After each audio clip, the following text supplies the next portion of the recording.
성경의 시편은 이스라엘 사람들의 신앙관을 그대로 표현한 책입니다. 어린아이로부터 어른에 이르기까지 사람이 가지는 모든 느낌, 불평, 의문, 감사, 탄식, 분노, 회개, 믿음을 기도와 찬양으로 시로 말하는 책이 시편입니다. 시편은 사람이 하나님께 있는 그대로의 마음을 표현하고 동시에 하나님이 사람에게 솔직하게 말씀하시는 책이라 그랬습니다. 시편은 기도와 찬양으로 되어 있습니다. 하나님께 말할 때는 기도로, 하나님이 지으신 것에 대해서 말할 때는 찬양으로 말하고 있습니다. 이스라엘 사람들은 성경의 시편을 민족의 찬송가라고 하고 성경의 중심으로 했습니다. 그래서 신구약 성경 66권을 가운데를 쫙 펴면 그 시편이 나옵니다. 마틴 루터는 시편을 작은 성경이라고 해서 아주 귀중하게 여겼습니다. 우리 군대에 있을 때 보면 기도원 협회에서 이 조그마한 성경 나오잖아요. 저는 의문이었어요. 왜 신약 성경하고 시편을 꼭 같이 붙여 놓는가? 이건 전 세계적이에요. 시편이 그만큼 중요하다는 거예요. 작은 성경으로 마틴 루터는 표현을 했어요. 시편에 우리 그리스도인의 영적 삶에 차지하는 중요성은 너무 큽니다. 그래서 교부시대 영적 지도자는 이렇게 말을 했습니다. 대부분의 성경은 우리에게 말하지만은 시편은 우리를 위하여 말하고 있다 그랬어요. 대부분의 성경은 우리한테 말하는데 시편은 우리를 위하여 말하고 있다 그랬어요. 그래서 어떤 신학자는 시편의 모든 기도는 그리스도께서 연약한 우리 인생을 대신해서 하나님께 구하는 중보의 기도라 그렇게 말했습니다. 그래서 우리는 시편을 통해서 우리를 위하여 구하시는 그리스도의 심정을 경험할 수 있습니다. 시편의 경험을 통해서 오로지 성삼위 하나님 한 분에게만 모든 찬양과 영광을 돌리는 신앙을 체험하게 됩니다.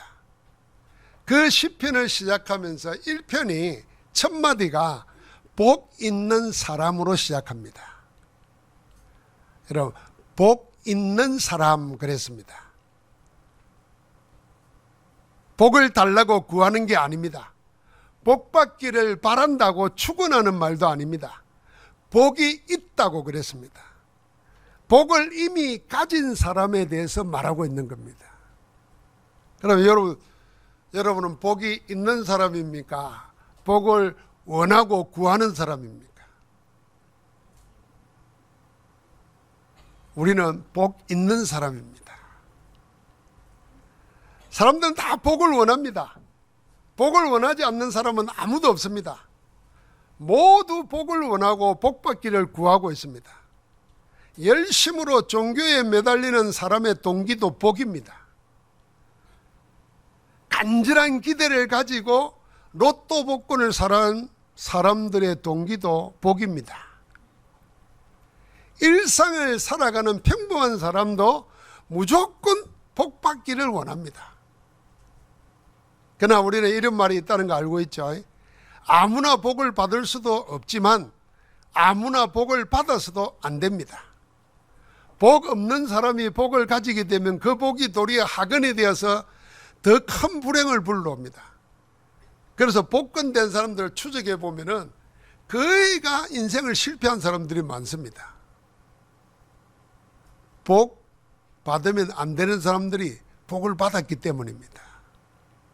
그래서 복은 복 있는 사람이 받아야 됩니다. 복 있는 사람이 복을 가져야 복이 됩니다. 그런 말을 하는 겁니다. 그러면은 누가 복 있는 사람입니까? 오늘 시편 1편은 6절로 되어 있는데 두 절씩 나누어서 세 파트로 나누면은 복 있는 사람이 거기 나와 있습니다. 첫 번째는 1절과 2절입니다. 복 있는 사람은 악인들의 꾀를 따르지 아니하며 죄인들의 길에 서지 아니하며 오만한 자들의 자리에 앉지 아니하고 오직 여호와의 율법을 즐거워하여 그의 율법을 주야로 묵상하는도다 그랬습니다. 그렇습니다. 복 있는 사람은 무엇을 하지 않는 것이 아니라 오직으로 무엇을 하는 자입니다. 그게 복 있는 사람입니다. 복 있는 사람은 이미 복을 가진 사람이기 때문에 악인들과 죄인들과 오만한 자들과 어울릴 이유가 없습니다. 복을 가지고 있는데요. 그럴 이유도 필요도 없습니다. 만약에 복을 받은 자가 그런 악인들, 죄인들, 오만한 자들과 어울린다고 하면은 아마 욕심에 이끌려가지고 더 가지려고 하는 탐욕 때문에 그들과 어울릴 겁니다. 아마 그런 사람은 자기가 가지고 있는 복을 복으로 누리지 못하고 있는 것이 틀림없습니다. 그래서 자꾸만 탐심에 끌려서 악한 자들, 죄인들, 자기밖에 모르는 오만한 자들에게 기웃거리는 겁니다. 진정으로 복 있는 사람은 악인들의 꾀를 따르지 아니하며 죄인들의 길에 서지 아니하며 오만한 자들의 자리에 앉지 않는 것에서 멈추지 않습니다. 탐욕을 따라가거나 무엇을 하지 않은 데서 그치지 않습니다. 한 걸음 더 나아가서 오직으로 한 가지를 사모합니다. 이 하나를 자기 즐거움으로 삼는 사람이 진정 복 있는 사람입니다. 그 한 가지가 하나님과 하나님의 말씀입니다. 내가 복을 가지고 있느냐 없느냐는 뭘로 구별하면 되느냐? 하나님과 하나님의 말씀을 자기 즐거움으로, 자기 기쁨으로 삼고 있는 사람은 복 있는 사람입니다. 자, 그러면 이제 금방 판단이 되겠죠. 아이고, 내가 주일 한 주간 지나는 동안에 성경 하나님 말씀 한 번도 안 읽었는데 그럼 나는 복 없네? 예, 맞습니다. 복 없어요. 이상하게 내가 이번 주일에는 자꾸 성경을 보고 싶고 듣고 싶고 하더니 그게 복이 와 있기 때문에 그런구나. 맞습니다. 복이 있기 때문에 말씀을 자꾸 찾는 겁니다. 복 있는 사람은 하나님과 하나님이 주신 율법, 율법은 하나님이 하시는 모든 말씀, 그걸 내 기쁨으로 삼는 겁니다.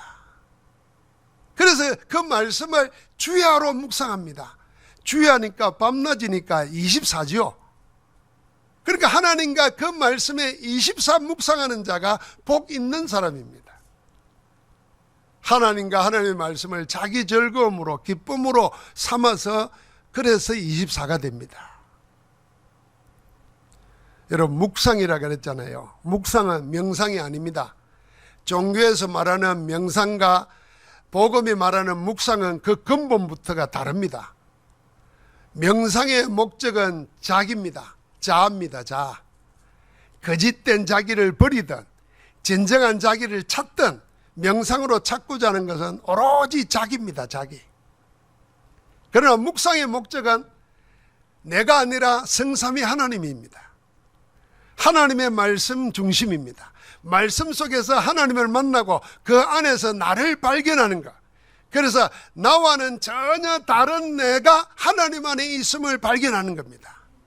그래서 나를 하나님과 그 말씀으로 살리는 겁니다. 그게 묵상입니다. 목적이 달라요. 명상의 도구는 주문과 호흡입니다. 자기를 잊고 자기를 찾기 위해서 온갖 종교적 도구와 호흡을 이용합니다. 그래서 주문을 외웁니다. 자신을 잊고 다른 것으로 몰입될 때까지 반복해서 자꾸 소리내면서 외웁니다. 뜻이 뭔가 중요하지 않습니다.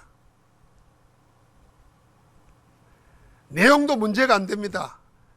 무아지경으로 자기를 자꾸 몰아갑니다. 그러나 묵상은 그 도구는 말씀과 호흡입니다. 말씀은 분명한 의식, 정신을 가지고 나를 넘어서는 살아계신 하나님의 말씀을 믿음으로 받아들이는 것이 그게 묵상입니다. 여러분, 말씀은 매이지 않는다 그랬습니다. 말씀을 얽어맬 수 있는 인간의 상황도 없고 존재도 없습니다. 말씀은 매이지 않고 역사합니다. 그러니까 나는 늘 매여 있잖아요. 시간에 매이고 문제에 매이고 사건에 매이는데 말씀으로 그 나를 살리는 것, 그 말씀에 집중하는 것이 묵상입니다. 내가 말씀을 해석하는 게 아니라 말씀을 살리는 생명으로 체험하는 것이 묵상인 겁니다. 명상과 묵상은 그 방법도 다릅니다. 명상은, 여러분 명상 그러면 생각이 뭐가 납니까?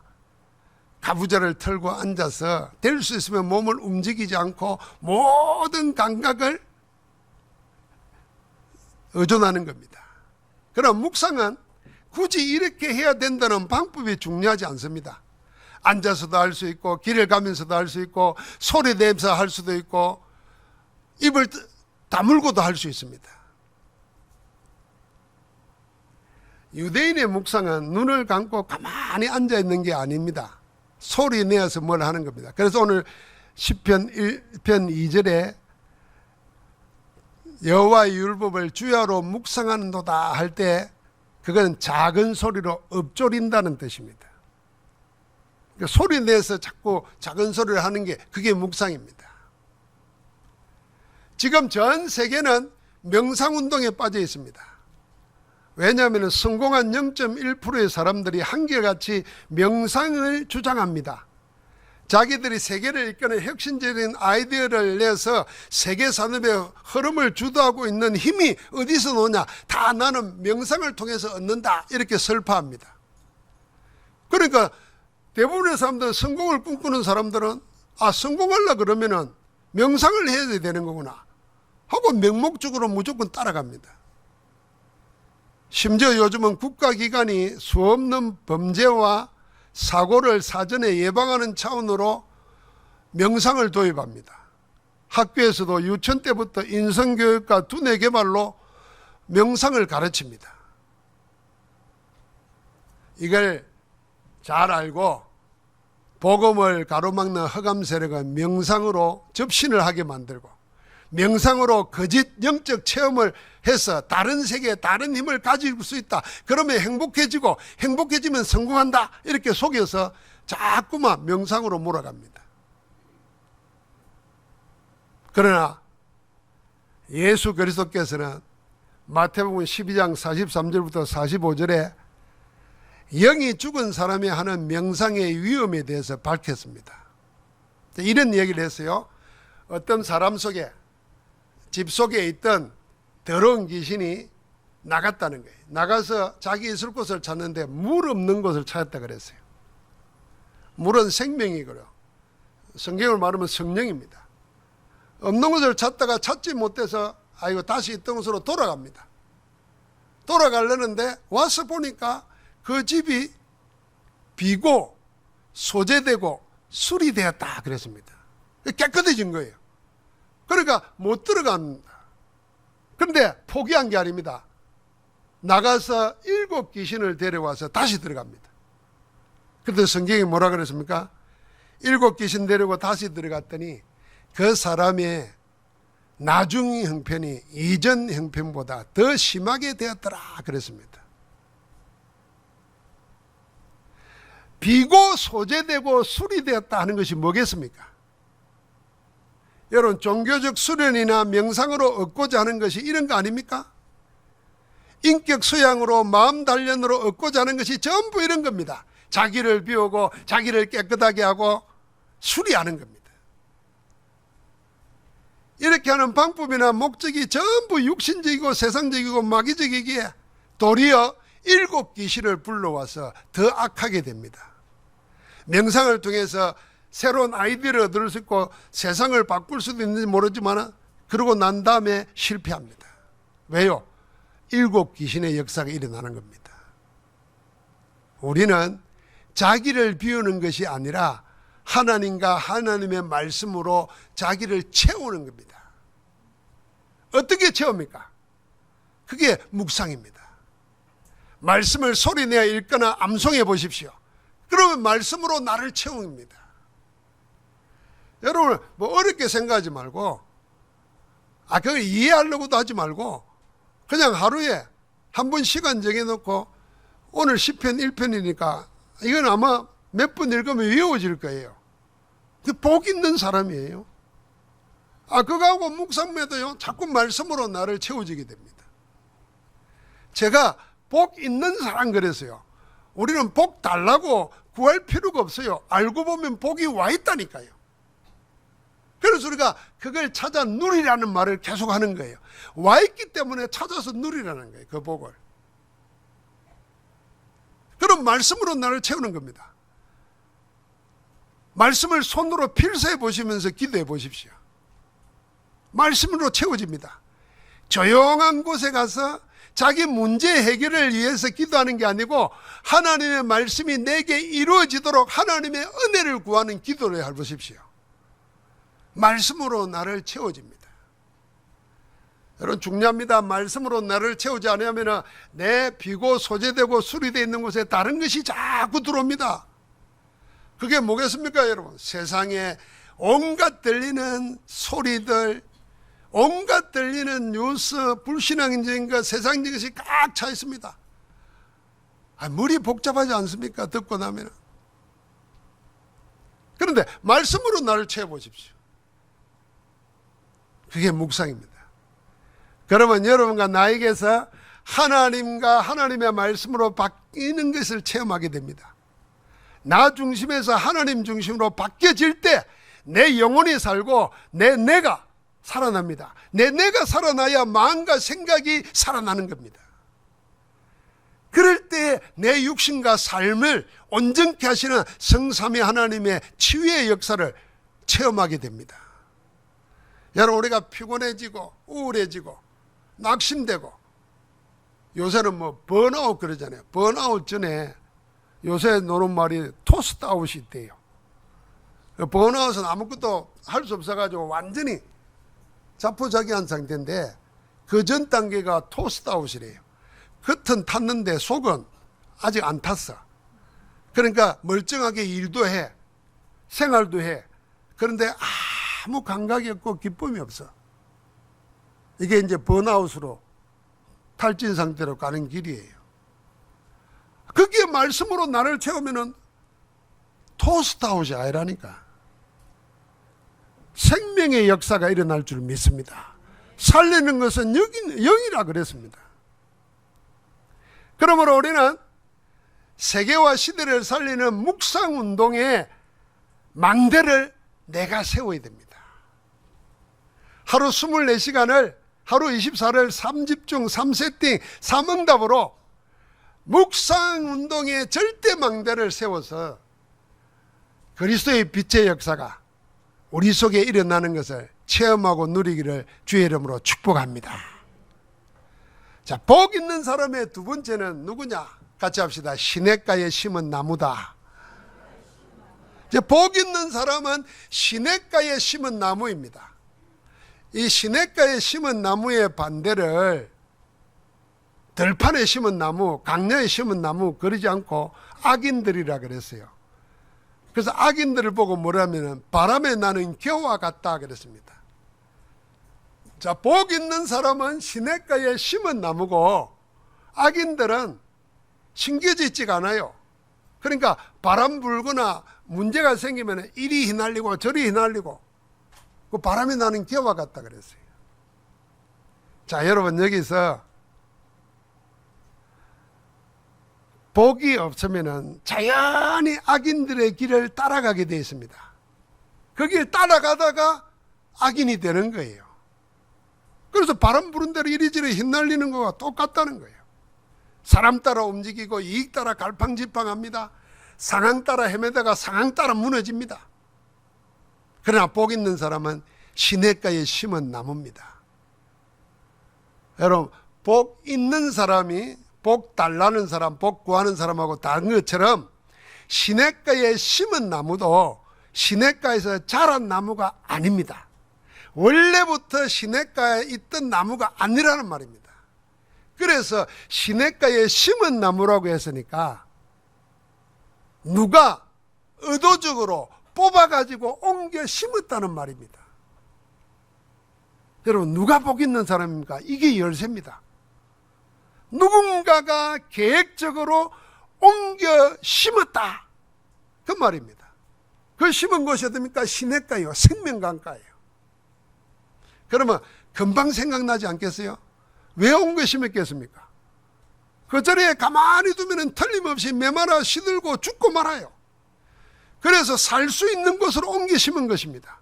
옮겨 심어진 자가 복 있는 사람입니다. 그 사람이 누굽니까? 바로 우리입니다. 하나님의 사랑과 예수 그리스도의 은혜로 구원받은 우리가 시냇가에 옮겨 심어진 나무입니다. 그럼 여러분, 내가 예수 그리스도 믿고 구원받은 사람은 뭐예요? 시냇가에 심은 나무예요. 그래서 복 있는 사람입니다. 할렐루야. 지금 복 있는 줄 안 있는 줄도 모르고 복이 없어가지고 나 죽네, 복 달라고, 오늘도 예배 온 게 복 받으려고 오고, 정신 차려야 됩니다. 우리가 복이 와 있다니까요. 사단이 파놓은 함정, 올무, 덫에 묶인 그대로 두면은 저주와 재앙에 시달리고 죽어서는 지옥의 영원한 멸망당할 인생이 여러분과 나였습니다. 아예 죽기에 지옥 가기 전에 이 세상을 사망의 근세에 끌려다니면서 지옥의 고통으로 죽는 것보다 못한 생을 살아야 될 운명이었습니다. 이게 사단에게 속아 죄를 짓고 하나님 버린 인생의 운명입니다. 그대로 두면 영원한 멸망입니다. 그러나 단 하나, 우리를 사랑하시는 하나님의 사랑이 우리를 멸망의 자리에 그대로 두지 않으신 겁니다. 그 사랑의 하나님께서 은혜로 우리를 구원하기 위해서 독생자 예수 그리스도를 보내셔서 우리 대신에 죽게 하시고 우리를 하나님 나라로 옮기신 줄 믿습니다. 그래서 내 말을 듣고 나 보내신 이를 믿는 자는 영생을 얻고 심판에 이르지 아니하나니 사망에서 생명으로 옮겼느니라.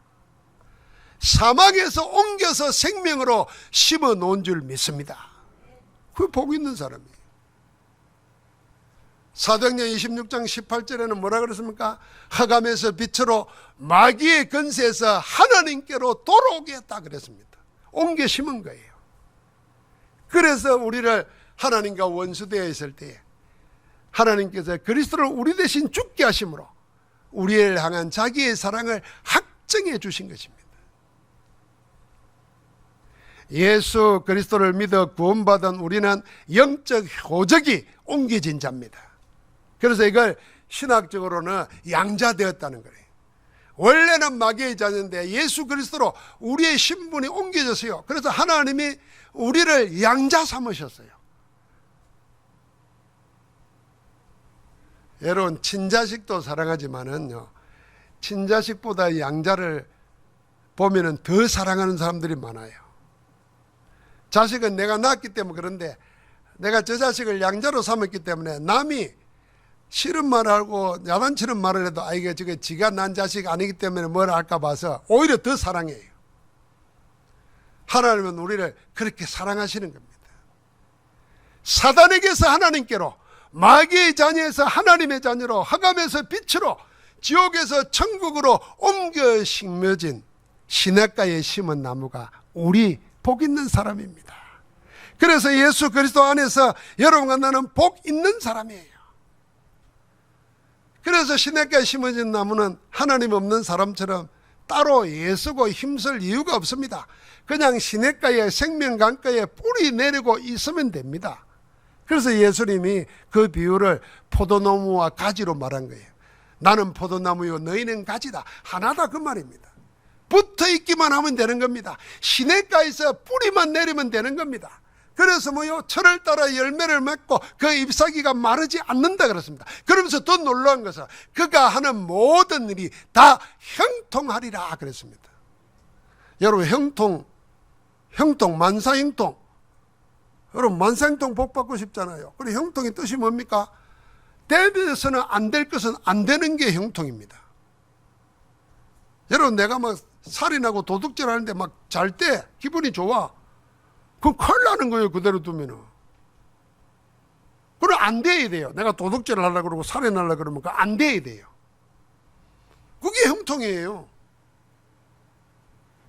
그런데 안 되면 안 되는 일, 꼭 돼야 될 일은 되는 거예요. 그게 형통입니다.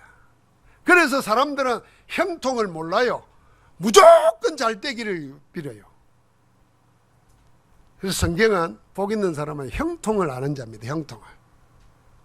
여러분 혹시 일이 뜻대로 안 될 때는요, 그래서 생각해야 됩니다. 아, 하나님이 나를 향한 다른 계획이 있는 거 아닌가? 그럼 한번 좀 생각해 봐야 돼요.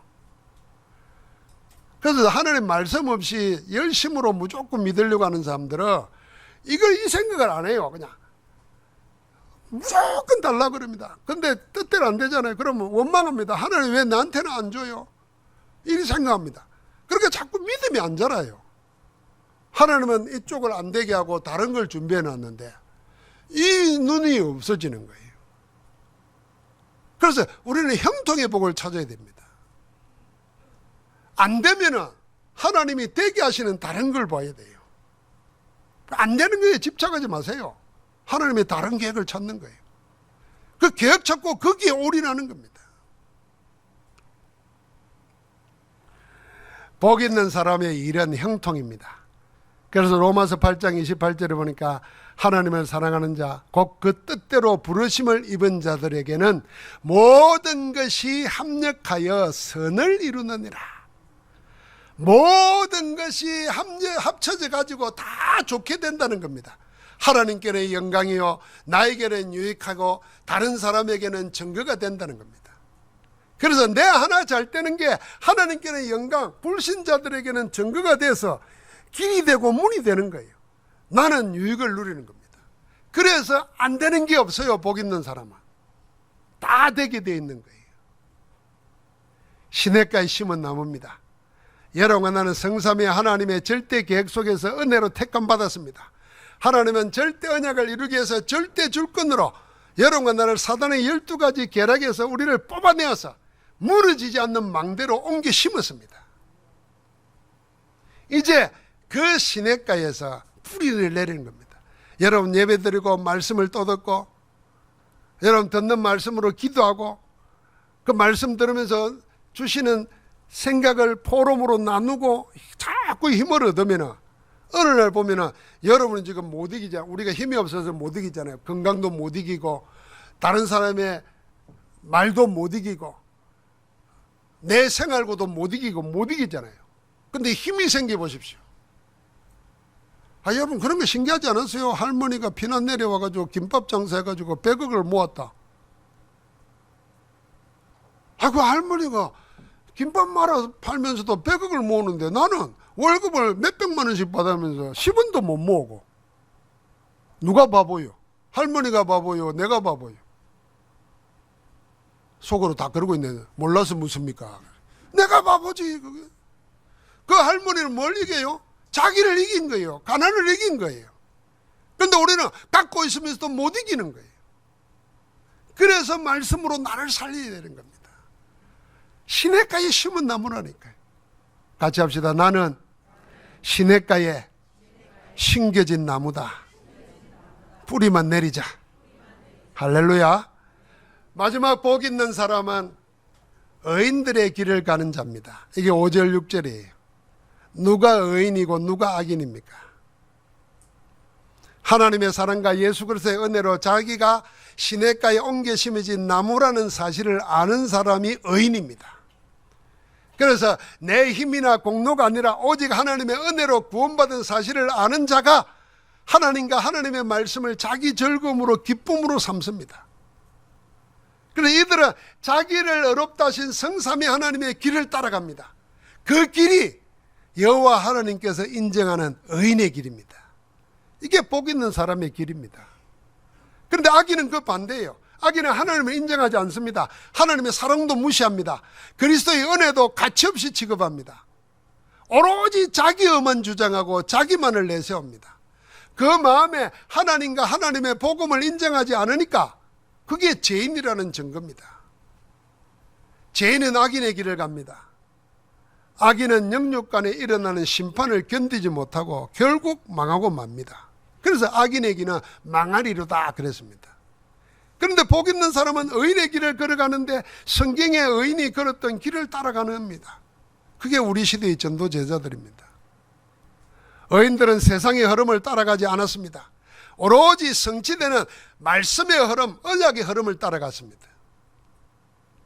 육신의 욕심을 따라가지 않았습니다. 기도 응답을 따라갔습니다. 자기 목적을 따라가지 않았습니다. 하나님의 목적, 구원 역사, 전도 선교의 길을 따라갔습니다. 이 길이 성삼위 하나님의 예정 속에 있는 전조제자의 여정입니다. 여러분, 성경에 복 있는 사람은 세상이 사람들이 구하는 것과 달랐습니다.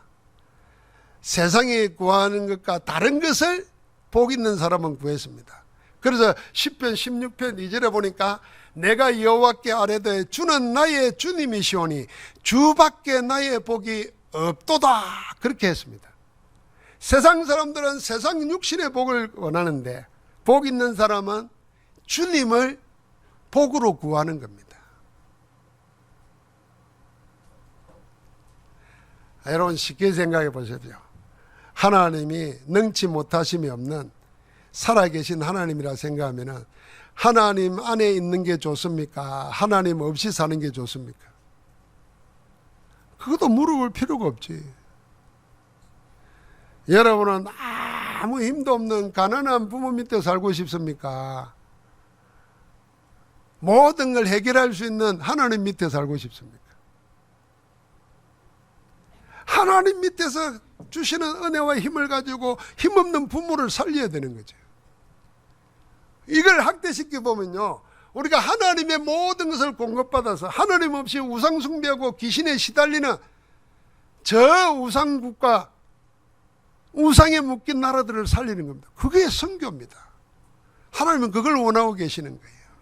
그래서 주밖에는 나의 복이 없도다 그랬습니다.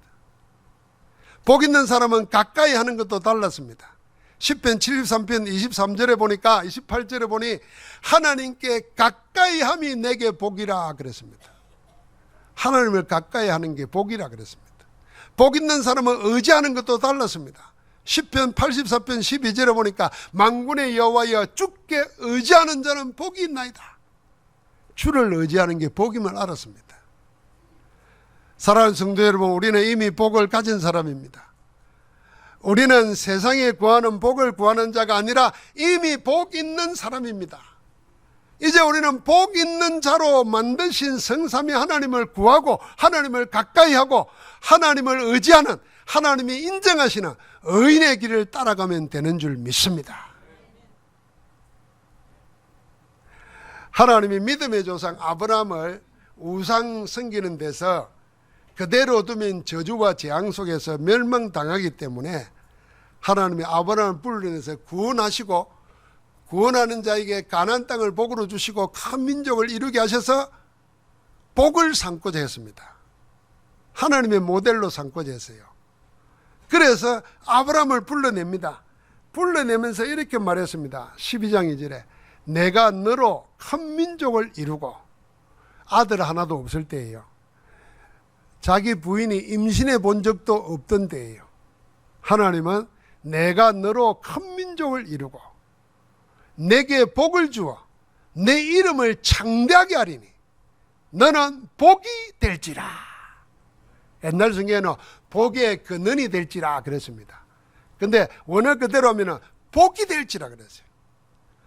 복을 구하는 게 아니에요. 우리 자신이 복이 되도록 하나님 부르신 겁니다. 옆 사람 축복하십시오. 네가 복이다. 네가 복이다. 하나님의 복이에요, 우리가.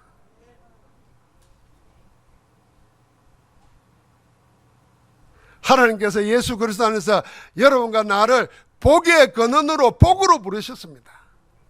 복 있는 자가 가진 복을 찾아 누리는 것이 예배고 기도입니다. 이 복을 가지고 누리면은 세상 속에서 하나님의 나라를 기다릴 수 있습니다. 이 기다리는데 누리면서 기다리니까 행복합니다. 하나님이 주실 것을 미리 바라보기 때문에 행복해요. 그래서 복 있는 사람을 요즘에는 행복한 사람 이렇게 번역하는 사람들도 있어요. 행복해집니다. 행복해지니까 2, 3, 7, 5천 정도 후대가 복을 놓치고 있으면 그 복을 가지고 찾아갑니다. 그게 도전하는 겁니다. 거기에 하나님의 역사가 일어나는 겁니다. 하나님은 여러분과 나를 복으로 불렀습니다. 복의 정인으로 나아가기를 주의 이름으로 축복합니다. 하나님 감사합니다. 우리를 복 있는 자로 멸망의 자리에서 뽑아 생명 강가로 하나님께로 옮겨주시니 감사합니다. 이제 생명의 강가 시냇가에 뿌리 내리고 철을 따라 열매를 맺으며 잎사귀가 마르지 아니하고 그 하는 모든 일이 형통하게 되는 복의 사람으로 나아가게 하옵소서. 복을 빼앗겨버리고 복을 잃어버리고 복을 놓쳐버린 세상을 살리는 복의 정인으로 복음의 정인으로 나아가게 하옵소서. 예수 그리스도 이름으로 기도합니다. 아멘.